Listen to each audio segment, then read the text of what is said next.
Magandang araw po sa inyong lahat, mga ka-sister, ka-lodi, mga nagsusubaybay po sa akin. Ito po ay mai-share ko po sa inyo or maibabahagi ko po sa inyo kung ano ang nakikita naming magandang tanawin at tour trip namin dito sa Albania.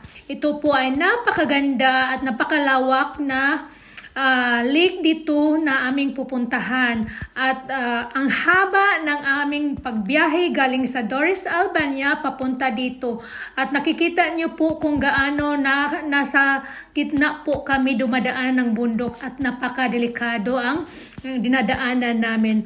At least maaga po kaming umalis at buong araw ang aming paglalakbay, sakay ng boat at dyan po nakikita ninyo habang nagbabiyahe po kami at alam nyo po ba na ito po ay dinadayo ng mga turista. Ito po ay tourist attraction at dumating na po kami at papunta po kami ng Cueva bago kami pupunta ng ferry boat. At alam nyo po guys, alam nyo po kung mahilig po kami mag-asawa ng mga travel kahit saan na bansa.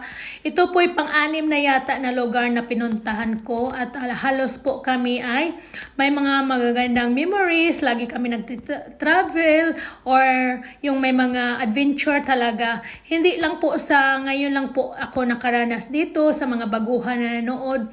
Ito po ay halos dati pa sa mga nangamuhan po ako sa trabaho. Pero mas lalo na po ngayon kasi pareho kami ng gusto ng aking asawa na mag-travel. At nandyan na po kami sa sasakyan papunta ng Kumani Lake. Dalawa po ang aming pupuntahan na lugar. Kaya medyo mahaba.